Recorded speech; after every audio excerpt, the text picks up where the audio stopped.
this is going to be super tactical. I want to talk a little bit about ideology, and then I want to talk about strategy, and then I want to make it applicable to you guys, okay? This is super important. I think, as you know, I was speaking to some of you guys before all of this, but becoming a world-class coach and running a training business are mutually exclusive. And I know when we get into this industry, if I was to ask you guys, Eric, I'll pick on you, but why'd you get into the industry? Help wrestlers. So help wrestlers, right? Or it's an innate desire that we have, right? It's either validation in terms of I want to be one of the best to do this and I want to help other people. It's recognition. Whatever the case may be, you as the head coach, the business owner, or the operator, I know we took a poll of who runs a business, so a lot of us are working in the trenches, so I can relate to you guys, right? The further down the rabbit hole that you go, the harder it is to reproduce your knowledge and teach other people. Furthermore, the bigger the bottleneck that you become in your business, right? For me, myself, you know, I've experienced this a little bit. So today we're just going to talk about 5 steps to creating a profitable and reproducible results-driven training product, right? That's super important. You have great marketing, so you have leadership and vision. You have marketing.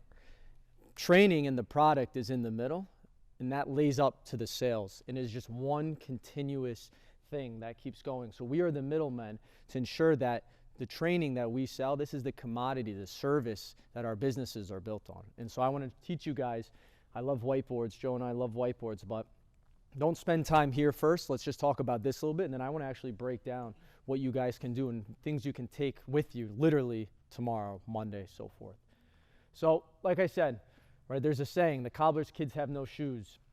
In 2012, I went to a facility, right? It was an awesome facility. I worked there. I interned there for a little bit. This individual, this coach was super, super smart. I mean, literally everything, the way that they operated, the way they got results, it was insane. But each coach was doing something a little different. So you had head honcho, and then you had their other coach over here. This coach liked FMS. This coach liked Westside. This coach, so forth and so on. So each training experience and service that they were getting was a little bit different, right? It was a little bit different. So I was there and I was learning, wow, this is really cool. This is really great. I started networking with another coach who also was very knowledgeable and was very, very smart. But they had systems in place, right? They had an ideology in place that they could teach. One is no longer in business. The other has 3 businesses. Okay, names that, you know, I'm not going to name. And here, right here, even using my own experience, this kind of became a bottleneck as well. I was learning a lot. You know, I wanted to become a world-class coach, still do. You know, we've had awesome opportunities at the gym. We've done NBA draft work. We've trained NFL players. You know, we get asked to do these big projects, which are great. But that can never supersede the gym's and our coaches' ability to deliver the exact same service, or 90%, right? Let's say 90%. And the cobbler's kids have no shoes just refers to a simple phrase or ideology. Don't be your own bottleneck in your business. If you are the head coach, if you are the business owner, if you are the head operator, don't be the person that hoards all this knowledge and you don't teach other staff. Everything that I do, everything that I learn gets directly delivered to our staff, right? And I want to ensure that they can deliver a service that is amazing and that is repeatable no matter how many gyms we have, no matter how many clients we have. And so today, right, we'll get into it, but taking that ideology and then turning it into a training system that makes your business money. So the purpose, right, we have 3 things today. Create a system that you can teach to others who can teach to others. I think that's super important, right? If you cannot teach it to somebody else, if I can't teach it to Joey or to James, and they can't teach it to somebody else, there's a problem there, right? There's a disconnect in communication and my ability to demonstrate and deliver what we do here as a training business. Number 2, creates autonomy in your business when you're not present. Joe alluded to it before, right? If he's not here, if I'm not here, I know that the product, the service, and the results are still happening. That is extremely important. Number 3, allows for coaches to add their own flair within the system. Right, we want creativity, we want outside thinkers, we want the ability for coaches, if they go to a continuing education event, to come back and present on that, but how does it fit into our system, right? We don't zig and zag. It's not 1 week we're going to try this, I'll use different disciplines because we all know them. One day I'm going to try FMS. The next day I'm going to try this. The next 2 weeks we're going to try this, so forth and so on. I think it's very important to have your own training ideology. What is that? What do you believe in? And it's not identified as I'm a West Side guy, I'm a this guy. This is the Varsity House health and performance model. What is your company's model? How do you train people? And this far exceeds, right? You're just, I'm the knee guy, I believe in this. No, what are the systems in place to continuously deliver that service? So those are 3 things we're going to dive into. The problems with most training systems. There's 5 problems, and again, we're not a perfect business, right? We see these all the time, but we know what our 5 systems are, and we continuously know how we can redefine them, how we can get better with them. And so, number 1, you just have no training system in general. That could be you don't have an educational platform, meaning like a training platform, like True Coach or Train Heroic, or you just don't even know how you train athletes, or everybody does it differently underneath one umbrella. I think that's an issue, right? I know it's an issue. Number 2, right, no assessment and onboard process. Sure, someone could call and they come train and then you have them do a free class. Did you like this class? And they sign up, right? But that's not a true experience, especially in some of the areas that we live in and the price points that we want to sell our services for. That is not it, right? I need a definitive assessment process, and we're going to break all of that down. Number 3, there's no consistent and predictable schedule. This is one that's still in motion for us. I don't think in this industry you will ever have a perfect schedule, right? The ebbs and flows, the nature of the business, but you have to make sure that you're conserving energy. You have to make sure that something is predictable so you as the operator and the head coach know it very well, and that you can, again, help the coaches see it very well and say, hey, this is where we live on these times. This is our classes here. When we market, we get them to these times, so forth and so on. But we'll get a little bit more tactical. Number 4, no consistent service and delivery. I said it before. I think this is one of the biggest problems in any training system, in any model. I don't think there's a single person in here, maybe myself included, that wants to train 20, 30, 40 hours a week, no matter what. I love coaching. I will coach in some capacity for the rest of my life, but I will not be coaching 30 hours, 40 hours a week, and I don't want a lot of you guys to coach 20, 30, 40 hours a week. So how can we distinguish between what that consistency and service is, right? What is it? What are the touch points? How do you greet somebody? And we'll go over all those things, right? And we have some resources. I have some resources for you guys. I don't want to show you in this, but like literally we'll sit down after, right before Zach, and I can kind of show you guys that, and you'll get them in the drive. Lastly, no built-in education, no learning. Really, in essence, there's no follow-up, right? There's no follow-up in that process. You could take all the education. I could have Joey go to a seminar. I could have James go to a seminar, and they come back. But like I said before, if they're teaching something and now they want to implement that through that lens, that they become a bottleneck, because again, it just feeds up the chain. They're not consistent. Everybody doesn't know what they're talking about. And as a client, someone who's paying a lot of money and wants to have a great experience, they're going to see those discrepancies in service. Trust me. So, right, we're going to do an activity here, because I told you I want to be hands-on a little bit. If you are with somebody that you work with, go find a new partner. Okay, go find a new partner. So if we could 2 guys here, we could go Eric and Colin, Kevin and Sean. I want you guys to partner up. You guys got to split in the back a little bit. Here's what we're going to do. Right, we did this with our team one time, and we had it on a whiteboard, but you're not going to have a whiteboard, so you guys have a notebook. It's super simple, but I just want you guys to write out your training system. Okay, and here's what I mean. Here's a bad example. I believe in pelvic orientation. That's not what I'm talking about. I'm talking about when someone comes in the door, how do you guys do your programming? How do you administer it? Because what we're going to do is you're going to try to explain the other person's training system. Literally, don't think about the X's and O's. That's not what you're thinking about. If I was to come to you guys, right? So if I was to literally say like, hey, I want to come train at your gym, you have to walk me through that process. Like, what does that process look like? What does your training system look like? What does your onboard process look like? What does your assessment process look like? So here's like an example of what we do, right? And there's a lot of words on here. I don't like putting a lot of words on a PowerPoint, but it's pretty simple, right? And the language is not detailed, but the details come on our end, not interfacing with anybody else. Step 1, an assessment and onboard. We care about you as a human. In our assessments, we take note of everything from your past injury to when your birthdays are to things you enjoy. We want to create a world-class experience. Step 2, we build out a custom program for your goals. We create custom programs for your goals based on our initial assessment. This is to ensure that we are on track every single week. Step 3, we help you facilitate progress with our online training app, True Coach, whatever it is, Train Heroic. Step 4, we immerse you in our community. That was one thing that I didn't hear, but we'll talk about it a little bit. We believe our strength is in our community. We couldn't be more fortunate to have such a great community who supports us. We want to reciprocate and immerse you with other like-minded individuals. So this is our Facebook group with our athletes. We have one as well. And this is just, again, where that community manager, like Dan was saying, that is part of the service, right? That is part of your product. And then you could also say, and I don't want to get on a tangent, but that could be marketing as well. Right? All the success and the stuff that is happening within that group is all the marketing material that you would need, again, to externally market and get other like-minded individuals in there. So in real time, you're seeing the progress of the things that you guys are facilitating.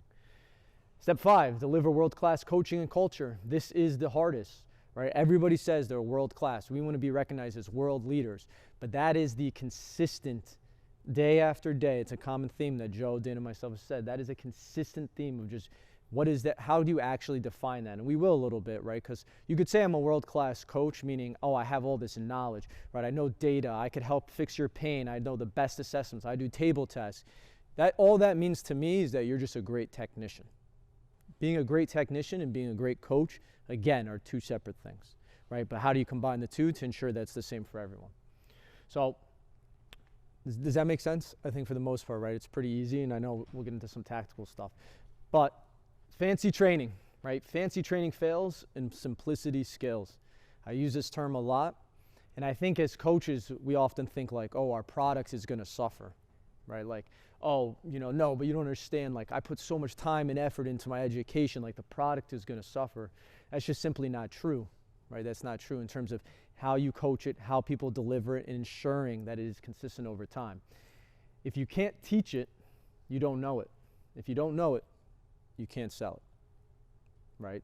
And so if we were to do like a live selling drill, we do a hot seat with a lot of our groups, and we were to say, hey, tell us your services, tell us how you get in the door, right? If you don't know what you're selling and you can't teach it to your staff and they can't sell it, well, there's a break in the chain. Fancy training fails and simplicity scales. So this is a buddy of mine. We've gotten close over the last few years, and I think he does a great job of combining it all, right? His name is Les Spellman. If you guys don't know Les Spellman, he's probably the world's greatest speed coach in the world, like literally, probably the world's greatest speed coach. He's excelled Dan Paff and Altus and all those guys. And his selling or his training is so simple because he doesn't talk about the data. I have data and thousands of numbers and the biomechanics of sprinting and energy reserves and the anaerobic speed reserve. He doesn't go to any of that. This is literally his process that he repeats over and over to his athletes, to his other coaches. It's literally, how does this work? 1, buy a tracker. 2, run at your own event or in a game. 3, receive your rating and see where you rank. That's it. What is it again, Adam? Say it again. Les Spellman, or what's this is? It's buy a GPS tracker. That's his like speed thing that he gives to coaches and athletes. Run on your own in an event or a game. 3, receive your rating. That's it. But what went into all of this was thousands and thousands of hours of experience, thousands and thousands of hours of data and interpretation and viewing and sprinting the biomechanics. That is your sweat equity that you put into your knowledge, but how you display it and systemize it is totally different. And you as the head honcho, head coach, or owner, right, you have this knowledge, but your job is to simply deliver it concisely. And we're going to talk about it in a little bit. But I think he does a good job, and I've spoken to him a lot about it. And I use him because he's super knowledgeable, but he's also a great marketer, and I think he puts all of them together. So what are they, right? This is the real tactical stuff that we'll get into. But here, what we believe, are the 5 steps to a profitable and reproducible training system, okay? So number 1 is a training system. On the whiteboard here, I want to do this before, so I didn't take up time just writing. But what is the training system? Again, it's not the ideology. It's not the disciplines that you believe in. The training system is the facilitation of training. So for an adult, they come in, they do an assessment, right? Like you talked about. When they sit down, we do a goal-setting session before the physical test. I think that's super important because I want to know, like I talked about, I want to know where do they work, what are their stressors, when are their birthdays. I want to know what you like to do. What do you like to do for fun? Where have you experienced the best results? Where have you not experienced the best results? All I'm doing is I'm collecting data, right? We use TrueCoach, but how many times in their TrueCoach are you putting all this information in? We know we know when our clients' birthdays are. Little things like that that help add to the experience that are collected literally right there, right? Right there, because the more clients that you have, right, things can't be loose. So this is part of the assessment. Then we come down, hop on the bike. I'm showing all the people on the walls. I'm bringing them through that onboard process. Look, this person, they weighed 50 pounds, whatever. They weighed 200 pounds, now they weigh 100 pounds. This athlete got into college. Yeah, hey, John, how are you? I'm saying hello to everybody in the gym. They're just like you, so forth and so on. Really, you're just building an experience. You're collecting data. Then we get to the physical assessment, right? The physical assessment is not that hard. We do a quick movement screening, a blend of FMS and PRI, if you will, but it's really not that important. It's literally sometimes we just bypass it. It's like, do you have any injuries, limitations? No. All right, you don't need to do that. We do 4 strength tests. We do a cardiovascular test, and that's it. But here's what's also important for the guys that use TrueCoach. Once that assessment happens, right, we go to the front. We're going to schedule you out. Our free trial period is 2 weeks. So you get your 2-week free trial when you come in the door. Then when you're at the front, you're going to schedule them. Hey, how about you come Tuesdays and Thursdays at 6 p.m.? You know what? I think you could pick it up a little bit. How about you come 3 times a week? You're going to come Monday, Wednesdays, and Fridays at 7 a.m. So after that process, I then schedule them, right? Make sure they're booked in. They're all set to go. We add them to TrueCoach. Now, here's how it works. In TrueCoach, we categorize them. We have 2 categories. You're a novice or you're advanced. Not in advanced by our meathead standards, by a general population standard. So if you're a novice or an advanced, how many days a week are they going to train? We offer, like Dan said, 2, 3, or 4 times a week. Very seldom is it someone that's 5 times. So we categorize them. You're going to come in 2, 3, 4 times a week. You're a novice. Same thing, 2, 3, 4 times a week. You're an advanced. Once I get all that information for the assessment, the coach, whether it's myself, James, Joey, doesn't matter, we punch that information into TrueCoach. Right, I'm literally making their notes. Shoulder limitation, they enjoy doing this. You can set when their birthdays are, so forth and so on. Then we have that template, you drag it underneath their name, and then you can make slight adjustments based upon your assessment. We will never have a coach in here that will just sit down. Sometimes we do with really rare exceptions, but I'll meet with that coach. For example, you know, we had an overweight 11-year-old, and she was working with another coach. So it was an outlier. But I do not want coaches sitting down, spending hours and hours and hours thinking about how to come up with like an elite level program. Because 99% of the people that you deal with, they don't need that, right? They need stress, periodization, progressive overload, regression, so forth and so on. So we categorize them on that day. When they go, that coach then communicates with the rest of our team via Slack. Hey, Johnny's starting. He's starting to start on Monday with you, James, at 7 a.m. He's coming 3 times a week. He's in TrueCoach. He's all ready to go. From the time that they walk in the door to when they leave the door and the coach has communicated, it is usually within 45 minutes to an hour. But it's repeatable. And I know it's repeatable because I can see it in Slack. I can see, hey, did you check up on them? James, I'm just using her name. Did Perla come in? No, she didn't come in. So forth and so on. Where in the chain? I can go to your TrueCoach. Why isn't her program in? Oh, I forgot to do that. No problem. Thanks. Right? This can be pressure tested, but if there is none of this, right, it can't be pressure tested, and this is happening. Lastly, how we administer our training is in a monthly programming format. I do it monthly. I do it with the athletes. I do it with the adults. We sit as a team. We talk about it. We come up with a monthly challenge, and then I'll put a video in the Facebook group tormenting the adults, and then they suffer. And then we just go from there. So that's the adult process. Does anybody have any questions about that? Everybody's good? For the athletes, a little bit simple, right? They're a little bit more seasonal. About 5 years ago, we used to run 5 blocks, but then we changed it to 4 13-week blocks. 52 weeks in the year, so it works synonymously with the calendar year. It's easier to market, and it's easier for individuals to see in their head that they have definitive start and end dates, and there's no lapse between blocks. When you come in, during that open enrollment period, right, you just pay, you come into those first 2 weeks. Anything that happens outside of this open enrollment period, this is where you do your free eval. The eval is a value builder, but it's also a system builder for us. Because I'll explain how we break the block up, but during that eval process for the athlete, you're doing the same thing, a goal setting session, Your assessment looks a little different. Same movement, same strength, literally same strength as the adults, but then we just do a little bit of running and jumping just to see where they are, because we are categorizing them to see where they fit in with which coach at which hour. So, and we'll explain that a little bit. So we're just collecting that data, and then they come in, and then we put them into that block.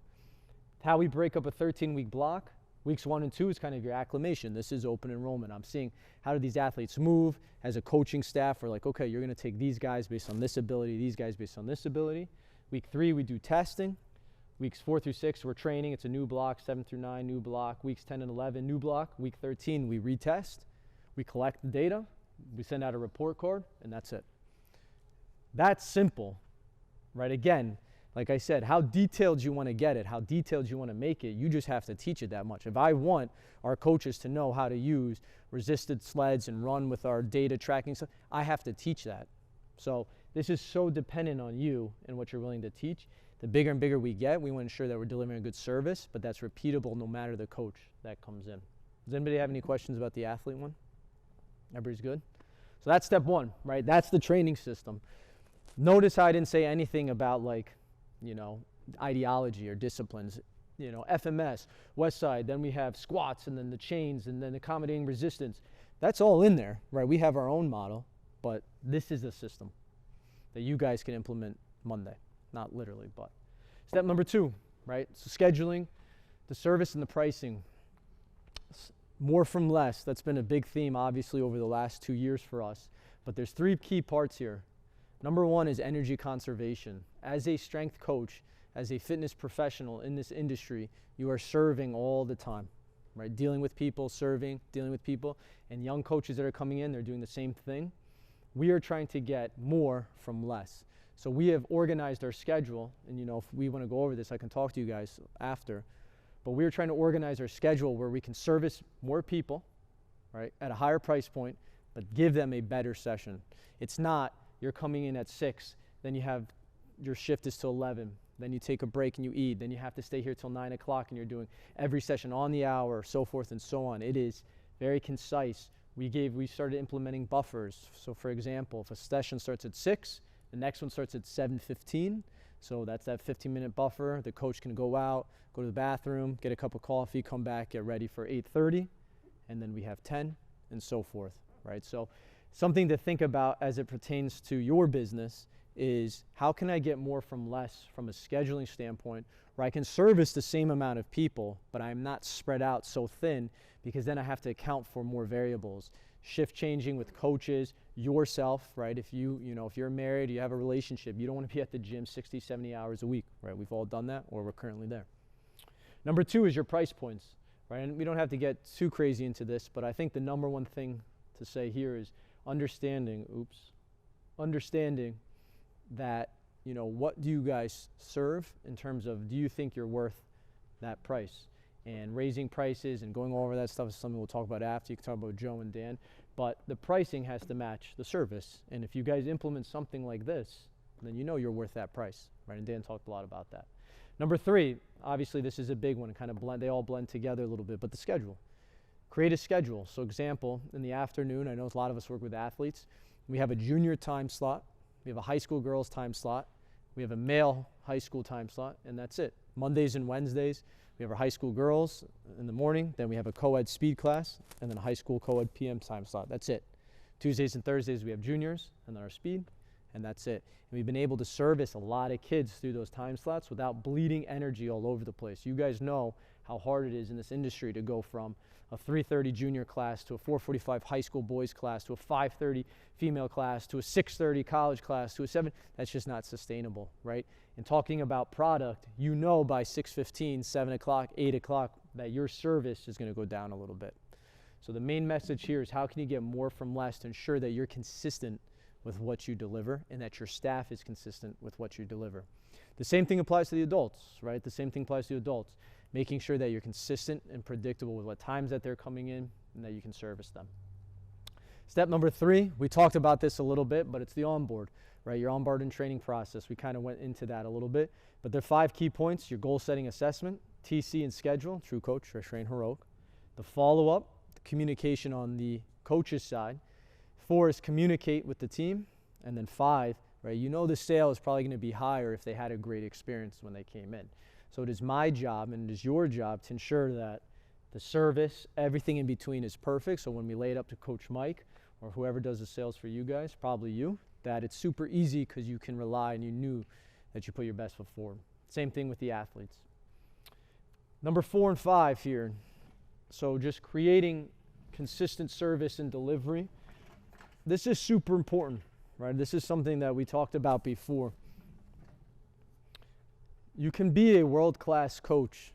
You know, Zach, you and I were talking about some other guys. You can be a world-class coach, but if you don't have your service and how you deliver to people, you won't be in business very long, right? Because you could have all the training knowledge in the world, but if you don't understand how to deliver it, you don't understand how to build relationships, right? You will not be in business very long. But how do we quantify it, right? How do we measure it? So there's 6 key points that I highly recommend that you guys write down here, okay? Number 1, programming, right?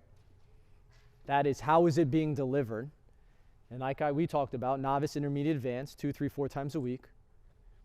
For the athletes, same thing. It's literally the same thing, novice, intermediate, advanced. Because that programming will ensure that if you're not there and the next coach is in, that they're delivering the same program. Because this could happen. Hey, you know, when I'm with Johnny, I like free squat with chains, but when I'm with you, I dumbbell box squat. Why is that, right? That's a break in the chain. And then you put it on the coach and be like, well, you know, you've lost them already. So consistent programming is consistent service. Number 2 is the SWIFT protocol. SWIFT protocol is something Joe came up with that we implement a lot. Obviously, he gave the story with James, but it's just smile. What is it, James?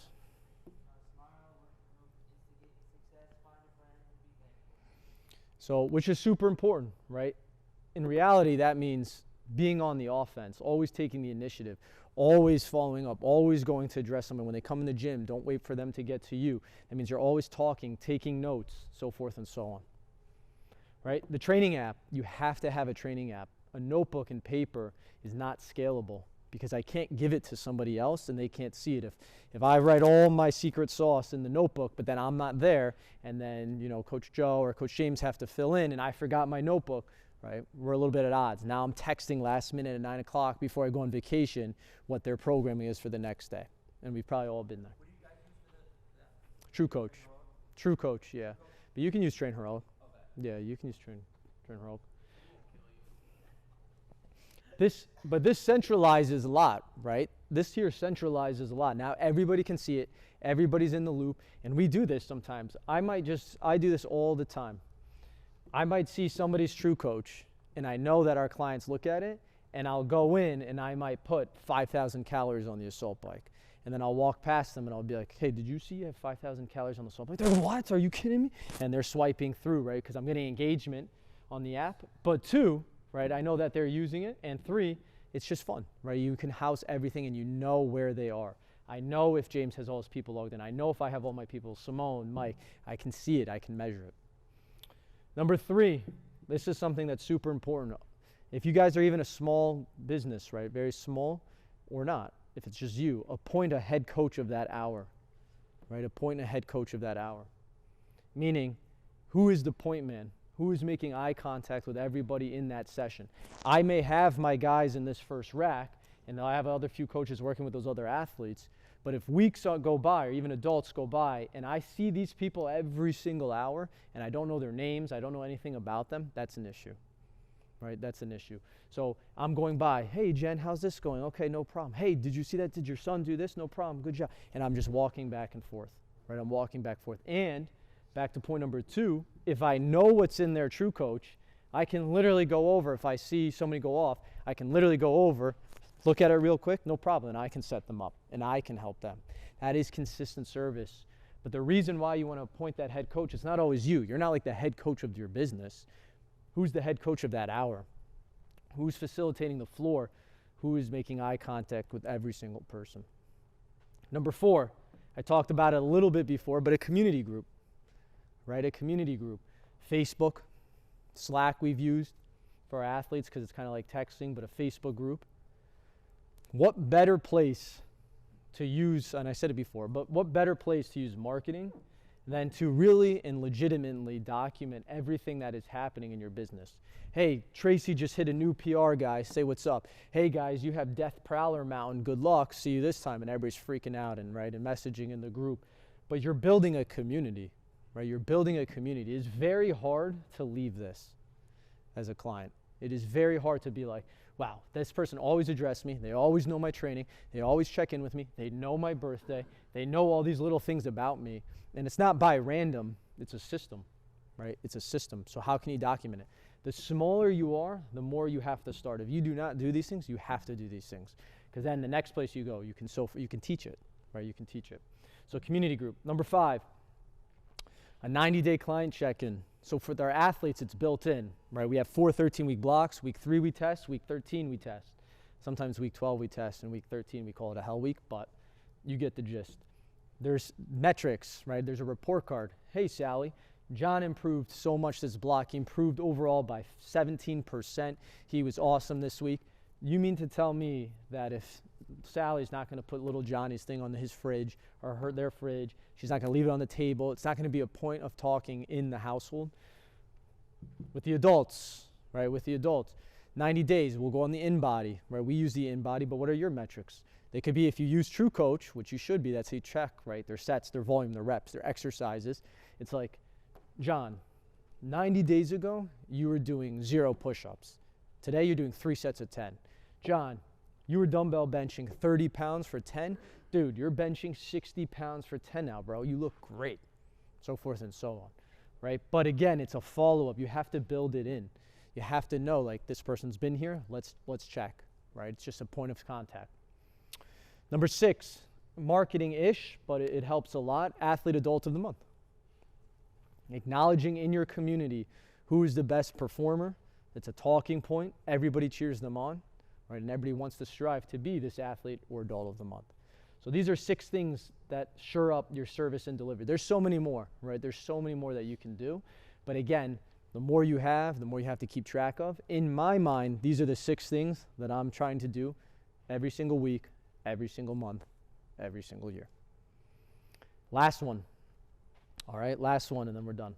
Step 5, facilitation and education. Like I said before, really means following up, right? It really means following up. So here are 6 things that we do that you guys can do as well. We do a trainer education meeting. That happens once a month on a Monday, usually at 11:30 a.m. This is trainers only, usually not a lot of management staff. I'm running this meeting, but this is where we really deep dive into the weeds of the training. Hey, what's going on? Hey, what are you reading? Okay, cool. Where do you think we could use that? Okay, no, I don't think that's a good input. Okay, this is really cool. And we're really getting into, we're sitting down about how to make our product better. How can we take our continuing education opportunities and serve our clients? So that's a trainer's education meeting. Number 2 is a team meeting. This is a company meeting. These happen every single week, Wednesday at 12:15 p.m. All right, I usually lead these meetings. Dan does a town hall. Joe will do guest presentations. We have a lot of guest speakers coming in. Like we talked about, we have Joe DeFranco coming in. We had Pat Davidson. So we have a lot of cool people coming in this building that we film, we put on our educational platform, but also for our team just to see and hear different voices. If they hear my voice all the time and Dan's voice all the time and Joe's voice all the time and your voices all the time, you almost kind of drown out because you're like, yeah, I know. But when you hear somebody else say almost the same thing, you're like, oh, that's great. And then we're here like, yeah, we've been saying that. But it's an awesome experience for the team, but it's also, we're bringing high-level professionals who are pioneers in the industry. Number 3, CU opportunities. Right, we provide CU opportunities here, meaning you have 3 days where you can go out and educate yourself that we pay for. We have a stipend for that. So if you are a business, how would you not, or why would you not want to implement this with your staff? Hey, look, by working here, I want you to get better. I'm providing you the opportunity to get better. Something that's really cool that I found out 3 weeks ago, thanks to James, was all of these things, like this talk and a lot of other stuff, are now CEU approved. So if you go on to the, a CSCS, NSCA, if you go into the NSCA and you try to recertify and you need to meet your CU credits, talks like this, educational talks, now count as CU opportunities. And guess what? We provide them for our staff every single week. So there's no excuse for our staff not to be leveled up. Number 4, that kind of goes hand in hand with this, educational guest speakers. Number 5, maybe the most important, right? Pressure test, pressure test, pressure test. If I don't have that system that's in place, I don't know if it's working because there's nothing that's concrete. I can't go back in and see where the assessment was. I can't go in and see the communication chain. I can't go in and look at people's program. I can't go in and see, right, if everything is working. And this even refers to kind of allowing your younger coaches to kind of get thrown into the fire a little bit, right? Like, hey, Joe, you're going to run this VFit class today, but let's see how it goes. Let's build, let's work. Also, did my system work? Was my teaching work? This is a great way to see if the systems, in all systems, not just your training, is your business working. Number 6, probably the most important, I lied, is following up. Right, following up a lot. This was something a year ago, 2 years ago that I didn't do a great job of. I would implement these systems. They'd be great. I'd reach out a little bit, and then they'd kind of die off, and then I'd have to do a big resurgence. But now it's every single week, just following up with our systems. Are we doing the things that we have to? How's this client? Is this client? Okay, no problem. And it just keeps everybody in a groove, right? It keeps everybody in a groove. So this is education. This is the follow-up, and that's it, right? Those are the 5 steps to creating a successful and repeatable training system.